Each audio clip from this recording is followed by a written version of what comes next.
Hello दोस्तों, स्वागत है आप सभी लोगों का हमारे YouTube चैनल स्टडी समागम पर।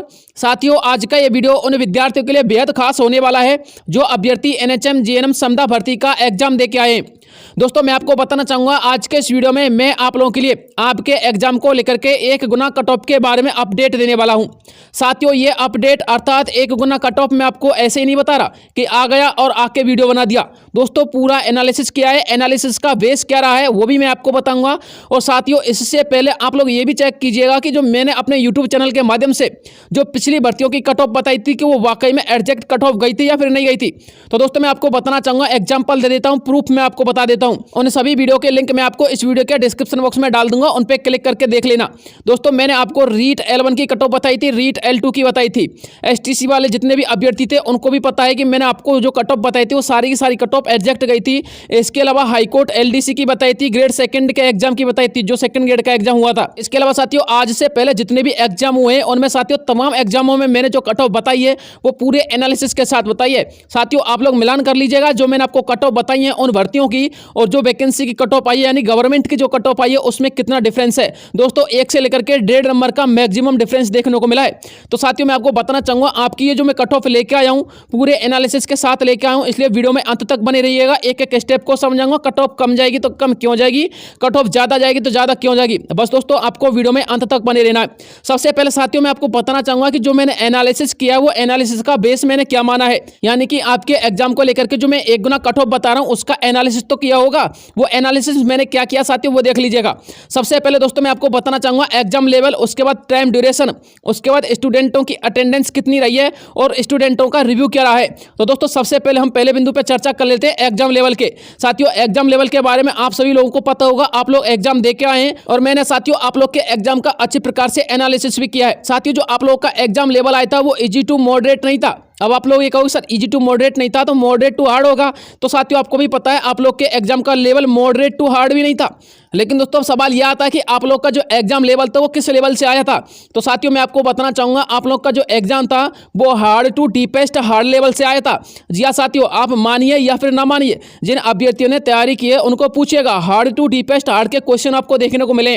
देखिए साथियों, इसमें आप लोग का जीके का भी पार्ट था, कंप्यूटर का भी पार्ट था, इसके अलावा आप लोग के नर्सिंग के भी क्वेश्चन थे। तो साथियों, एक भी टॉपिक ऐसा नहीं है जिसमें डीपेस्ट क्वेश्चन आप लोगों से नहीं पूछे गए थे। अब बात करते हैं साथियों एग्जाम के टाइम ड्यूरेशन की। तो दोस्तों, टाइम ड्यूरेशन की बात ऐसी है, आप लोग के एग्जाम का जो फॉर्मेट था, मैं फॉर्मेट की बात कर रहा हूं साथियों, उस फॉर्मेट में आप लोगों के कम से कम 40 क्वेश्चन ऐसे थे जो मिलान वाले थे, यानी कि साथियों आप लोग का टाइम खर्च करने वाले क्वेश्चन थे। बहुत सारे स्टूडेंटों को तो यह भी नहीं पता है कि मैंने अभी 25 से लेकर के 30 क्वेश्चन किए हैं और मेरा कम से कम 45 से लेकर के 50 मिनट खत्म भी हो चुका है। इसलिए साथियों, आपको बताना चाहूंगा, इस एग्जाम में टाइम की कमी होने की वजह से स्टूडेंट जो है एग्जाम को अटेंड ही नहीं कर पाए। इसके अलावा यदि स्टूडेंट अटेंडेंस की हम बात करें तो साथियों, स्टूडेंट अटेंडेंस रही है इसमें 15 से लेकर के 20%, यानी कि 15 से लेकर के 20% स्टूडेंट ऐसे थे जिन्होंने इसको अटेंड ही नहीं किया। अर्थात कह सकते हैं दोस्तों, 80 से लेकर के 85% स्टूडेंटों ने इसको अटेंड किया था, यानी कि लगभग 71,000 के आसपास आप लोग के फॉर्म भरे गए थे, लेकिन अटेंड किया था 55 से लेकर के 60,000 के आसपास बच्चों ने। अब बात करते हैं स्टूडेंट का रिव्यू को। साथियों, स्टूडेंट का रिव्यू यह कहता है कि जो एक हार्ड वर्कर स्टूडेंट रहा होगा, यानी कि जो मेरिट वाला स्टूडेंट है, उसका जो एग्जाम का लेवल रहा है और उसने जो इसमें अटेंडेंस की है क्वेश्चंस की, वो लगभग 75+ के आसपास गया होगा। मैं साथियों मेरिट वाले स्टूडेंट की बात कर रहा हूं, सिलेक्शन वाले स्टूडेंट की बात नहीं कर रहा। तो साथियों, जो मेरिट वाला स्टूडेंट है वो 75 के आसपास आएगा, आप लोग देख लीजिएगा। अब बात करते हैं साथियों आप लोग की 1 गुना की एक्सपेक्टेड कट ऑफ की। जो हमारा एनालिसिस है वो क्या कहता है कि आप लोग की जो 1 गुना कट ऑफ वो कितनी जानी चाहिए। तो साथियों देखिए, मैं आपको 2 गुना कट ऑफ नहीं बता रहा हूं, नहीं साथियों, आपको मैं 3 गुना 5 गुना बता रहा हूं।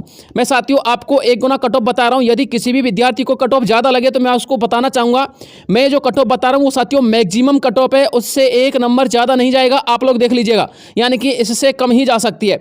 तो साथियों अब आप लोग देख लीजिएगा, मैंने यहाँ पर कैटेगरी लिखी हुई है और साथियों यहाँ पर मैंने क्वेश्चंस की संख्या लिखी हुई है, आप लोग के सही सही क्वेश्चंस कितने होने चाहिए। तो साथियों, यदि आप लोग जनरल कैटेगरी से बिलोंग करते हो तो आपके 56 से यदि 61 क्वेश्चन बैठते हैं तो साथियों आप लोग सेफ जोन में हो, 1 गुना कट ऑफ में आप लोग आ जाओगे यदि आप लोग के 56 से 61 क्वेश्चन बैठते हैं। इसके अलावा साथियों ओबीसी कैटेगरी के 53 से 58 है, ईडब्ल्यूएस कैटेगरी के 52 से 57 है, इसके अलावा SC कैटेगरी के 48 से 53 है और ST कैटेगरी के 45 से 49 है। इसके अलावा एमबीसी कैटेगरी के अभ्यर्थियों के 44 से यदि 48 क्वेश्चन सही बैठते हैं तो आप लोग का सिलेक्शन हो जाएगा, आप लोग निश्चिंत रहिएगा। ये साथियों हमारे मेल कैंडिडेट की स्टूडेंट की कट ऑफ है। अब बात करते हैं साथियों फीमेल कैंडिडेट की, क्योंकि फीमेल कैंडिडेट भी ये कहेंगी कि सर आपने हमारे लिए तो बताया ही नहीं। तो साथियों आपको बताना चाहूंगा, यदि आप लोग एक फीमेल कैंडिडेट हैं तो आप अपने 2 से लेकर के 3 नंबर कम कर लीजिएगा। यानी आप लोग यदि जनरल कैटेगरी से बिलोंग करते हैं तो आप अपने 2 नंबर कम कर लीजिएगा फीमेल कैटेगरी के, और ओबीसी वाले 3 नंबर कम कर लीजिएगा, और ईडब्ल्यूएस और एससी वाले यानी कि जो अन्य कैटेगरी की कैंडिडेट हैं वो अपने 2 से लेकर 3 नंबर कम कर सकते हैं। इसके अलावा दोस्तों मैं आपको बताना चाहूंगा, मैंने आपको ये जो अंतराल दिया ना 56 से 61, ये अंतराल साथियों मैंने इसलिए दिया है क्योंकि यदि आप लोग की जनरल कैटेगरी की कट ऑफ 56 जाती है तो उस स्थिति में एससी कैटेगरी की जो कट ऑफ है 48 जाएगी और एसटी कैटेगरी की कट ऑफ 45 जाएगी। यदि जनरल कैटेगरी की कट ऑफ 61 जाती है तो ओबीसी की 58 के आसपास और एससी कैटेगरी की 53 के आसपास जाने की संभावना हो सकती है। तो साथियों मैंने आप लोगों के लिए कट ऑफ का अंतराल इसलिए दिया है, अब आप लोग समझ गए होंगे। तो साथियों मेरे एक्सपीरियंस के अकॉर्डिंग और मेरी टीम के एनालिसिस के अकॉर्डिंग आप लोग की कट ऑफ इतनी ही होनी चाहिए। ये साथियों मैंने आपको 1 गुना कट ऑफ बताया है। तो साथियों देखते हैं आप लोग की जो कट ऑफ है वो कितनी आती है, वो हमारे एनालिसिस को टच करती है या फिर नहीं करती है। वैसे मैं आपको बताना चाहूंगा इससे कम ही जाएगी, ज्यादा नहीं जाएगी। आप लोग चिंता ना कीजिएगा। आप लोगों का जो अगला एग्जाम है साथियों सीएचओ वाला, उसकी तैयारी कीजिएगा। तो साथियों आज के लिए इतना ही काफी है। मिलता हूं आपसे नेक्स्ट किसी अन्य वीडियो में, तब तक के लिए जय हिंद जय भारत।